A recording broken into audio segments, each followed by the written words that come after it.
আল্লাহর কাছে সবচেয়ে প্রিয় আমল, আল্লাহর কাছে সবচেয়ে পছন্দনীয় কাজ, সবচেয়ে আল্লাহর ভালোবাসার কাজ বান্দার, সেই কাজ, যেই ভালো কাজ, যেই ইবাদত, যে আমল বান্দা নিয়মিত করে, পরিমাণে সেটা অল্প হলেও,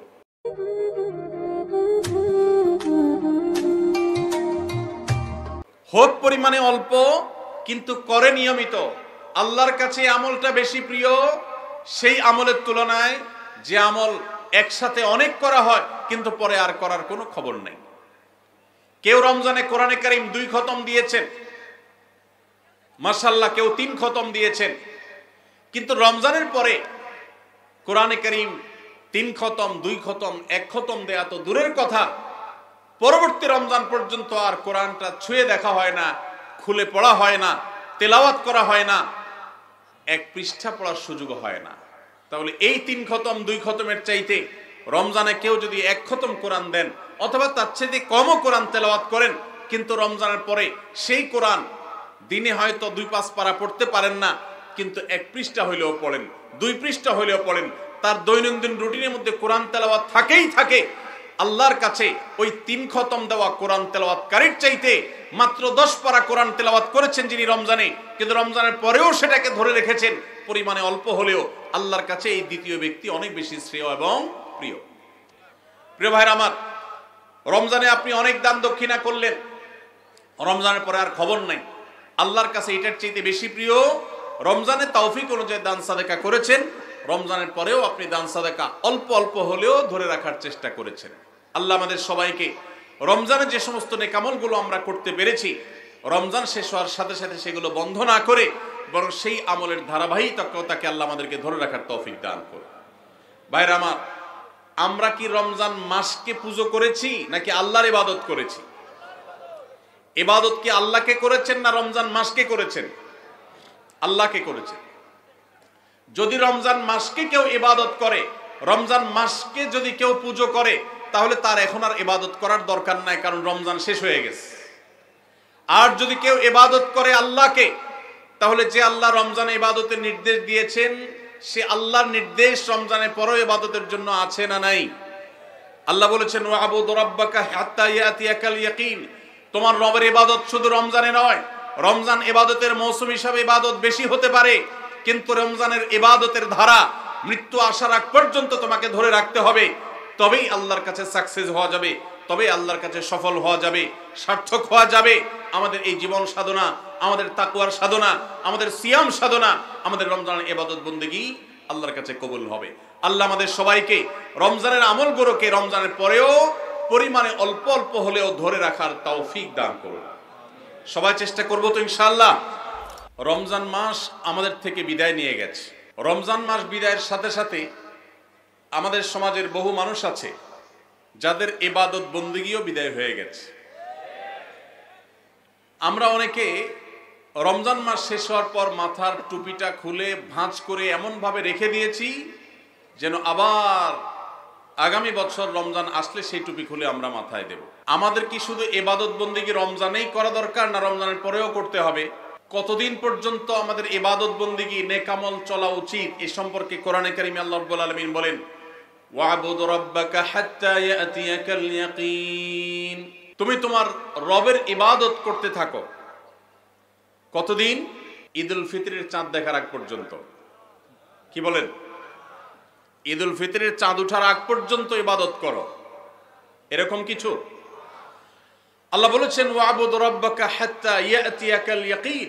তোমার মৃত্যু আসার আগ পর্যন্ত তোমার রবের ইবাদত তুমি কন্টিনিউ করতে থাকো, নিয়মিত করতে থাকো, ইবাদতের ধারাকে অব্যাহত রাখো, ইবাদত থামাবে না মৃত্যু আসার আগ পর্যন্ত। ইবাদত কতদিন চলবে? মৃত্যু আসার আগ পর্যন্ত।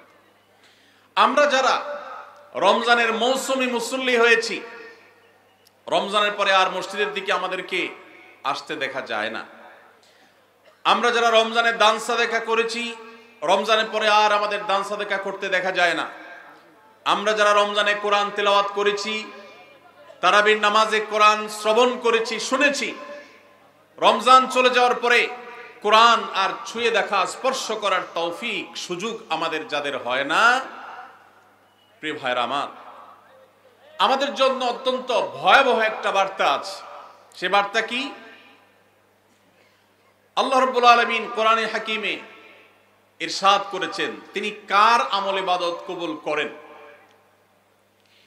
আমরা যারা রমজানে প্রত্যেকে যার যার সাধ্য অনুযায়ী কম বেশি ভালো কাজ করার চেষ্টা করেছি, রমজানে রোজা রেখেছি, তারাবির নামাজ পড়েছি, কোরআন তেলাওয়াত করেছি, কোরআন তেলাওয়াত শুনেছি, দান সাদাকা করেছি, তাসবিহ তাহলিল করেছি, দোয়া করেছি, রোনাজারি করার চেষ্টা করেছি, যতটুকু তৌফিক হয়েছে ভালো কাজ করার চেষ্টা করেছি। রমজান মাসে যে সমস্ত ভালো কাজ, যে সমস্ত নেকামল আমরা করেছি, এর কোনটা আল্লাহর কাছে কবুল হয়েছে আর কোনটা হয়নি এটা বোঝার বা এটার নিশ্চিতভাবে জানার কোনো উপায় বা সিস্টেম কি আছে? নাই। কিন্তু কোরআনে কারীমের একটি আয়াত থেকে আমরা ধারণা নিতে পারি কাদের আমল ইবাদত আল্লাহর কাছে কবুল হয়েছে। আল্লাহ রাব্বুল আলামিন ইরশাদ করেছেন, ইন্নামা ইয়াতাকাব্বালুল্লাহু মিনাল মুত্তাকিন। আল্লাহ রাব্বুল আলামিন মুত্তাকিদের, আল্লাহ ভীরুদের, যাদের মধ্যে আল্লাহ ভীরুতা অর্জন হয়েছে, যাদের মধ্যে আল্লাহর ভয়ের চেতনা জাগ্রত হয়েছে, সেই চেতনা থেকে যারা আল্লাহর আদেশ নিষেধ অনুযায়ী নিজেকে পরিচালিত করে, তাকওয়া চর্চা করে, মুত্তাকিদের কাতারে যারা নিজেদেরকে শামিল করতে পারে, আল্লাহ রাব্বুল আলামিন বলেছেন আল্লাহ তাআলা তাদেরটাই কবুল করেন।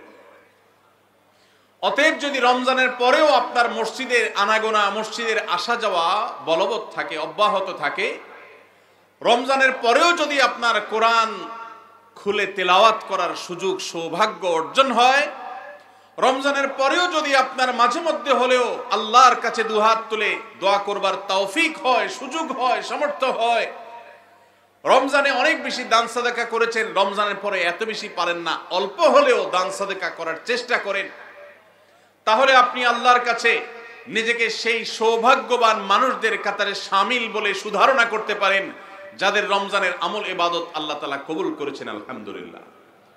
প্রিয় ভাইরা, আমাদের আমল ইবাদত কবুল হয়েছে কিনা এটা বুঝার সবচেয়ে বড় মাধ্যম হলো এটি, রমজানের পরেও যদি আমি রমজানের আমল ইবাদতের ধারাকে ধরে রাখতে পারি, অব্যাহত রাখতে পারি, সে আমলগুলো পরিমাণে ভলিউমে সেরকম করতে না পারলেও অল্প অল্প করে হলেও যদি রমজানের পরে সেগুলোকে আমরা ধরে রাখতে পারি, এখনো মসজিদে যাওয়া আসা থাকে, কোরআনের সাথে সম্পর্ক থাকে, অন্যান্য নেকামলগুলো যদি অল্প অল্প করেও করতে পারি, তাহলে এর মানে হলো এটা আলামত আল্লাহ তাআলা আমার রমজানের ইবাদত কবুল করেছেন, আমাকে মুত্তাকিদের কাতারে শামিল করেছেন।